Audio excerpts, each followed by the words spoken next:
طواف کی قسمیں کیا نقل کی گئی ہیں؟ چنانچہ طواف کے سلسلے میں کئی ایک اقسام ہیں، تقریباً 7 اقسام طواف کی نقل کی گئی ہیں۔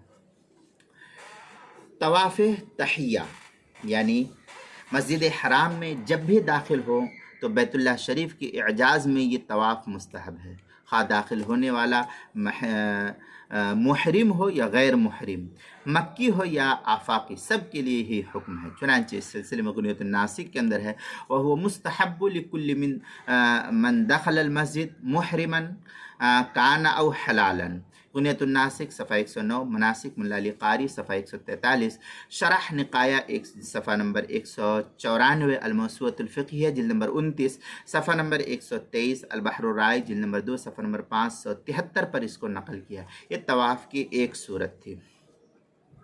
طواف کی دوسری صورت ہے طواف عمرہ۔ جو شخص عمرے کا احرام باندھ کر مسجد حرام میں آئے اس پر طواف عمرہ ضروری ہے، اور عمرہ میں چونکہ اس کے بعد سعی بھی کرنی ہوتی ہے، اس لیے اس طواف میں مرد حضرات رمل اور اتباع کی سنت میں بھی بجا لائے تو یہ اس کے لیے بہتر ہے۔ چنانچہ مناسک ملا علی قاری میں ہے طواف العمرہ وہو رکن فیہا، یہ مناسک ملا علی قاری صفحہ 143، فتاوی ہندیہ پہلی جلد صفحہ 137، فتاوی خانیہ پہلی جلد صفحہ 301، غنیۃ الناسک صفحہ 109، انوار مناسک صفحہ 335 پر نقل کی گئی ہے۔ تیسری صورت ہے طواف قدوم کی۔ چنانچہ آفاقی، مفرد بالحج اور قارن کے لیے طواف قدوم مسنون ہے۔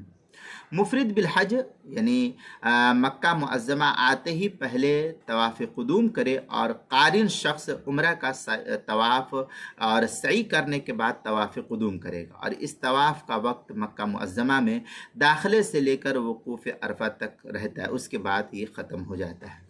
چنانچہ اس سلسلے میں غنیۃ الناسک کے اندر ہے ہوا سنت للآفاق المفرد بالحج والقارن، پھر آگے ہے وَأَوَّلُ وقت ادائه حين دخوله مکہ، یہ اس طریقے کی عبارت غنیۃ الناسک صفحہ 108، مناسک ملا علی قاری صفحہ 143 پر نقل کیا گیا ہے۔ چوتھی صورت ہے اس کی طواف زیارت۔ یہ طواف ہر حاجی پر فرض ہے، جسے وقوف عرفہ کے بعد ادا کیا جانا ضروری ہے، اور اس طواف کے بغیر ازدواجی تعلق حلال ہونے کی کوئی شکل نہیں ہے۔ چنانچہ اس سلسلے میں مناسک ملا علی قاری کے اندر ہے طواف الزیارہ ویسمى طواف الرکن والافاضہ وطواف الحج وهو رکن لا يتم الحج الا به، یہ مناسک ملا علی قاری صفحہ 142 در مختار جو زکریہ بک ڈپو دیوبند کا ہندی نسخہ ہے، اس کی تیسری جلد صفحہ 468 اور 469، الدر المنتقی جلد نمبر 1 صفحہ نمبر 281 پر اس کو نقل کیا گیا ہے۔ پانچویں صورت ہے طواف صدر، اسے طواف وداع بھی کہتے ہیں۔ حج کے تمام ارکان و مناسک کی ادائیگی کے بعد اس طواف کا کرنا واجب قرار دیا گیا ہے، اور بہتر ہے کہ واپسی کے وقت اسے ادا کیا جائے، اور یہ طواف حیض و نفاس والی عورتوں سے عموماً ساقط ہو جاتا ہے۔ نیز اہل مکہ اور اہل حل پر بھی طواف صدر شمار نہیں کیا گیا ہے۔ چنانچہ شرح نقایہ کے اندر ہے وَوَاجِبُهُ طواف الصدر وَهُوَ طواف الوداع للآفاق من الحج دون المعتمر، اس طریقے کی عبارت شرح نقایہ جلد نمبر 1 صفحہ نمبر 185، در مختار جو زکریہ بک ڈپو دیوبند کا ہندی نسخہ ہے، اس کی تیسری جلد صفحہ 469 اور 470 پر اس کو نقل کیا، مناسک ملا علی قاری صفحہ 142 پر اس کو نقل کیا گیا ہے۔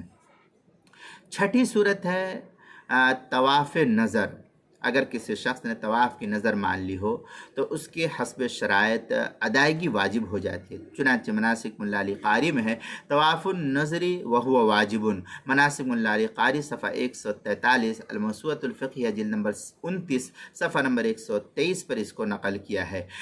ساتویں صورت ہے طواف تطوع یعنی نفلی طواف، جو سبھی کے لیے نیکیوں میں اضافے کا سبب ہوتا ہے۔ اس کا کوئی وقت متعین نہیں، کبھی بھی جتنا چاہے کر سکتا ہے، اس میں کوئی کمی بیشی کی وہ نہیں ہے۔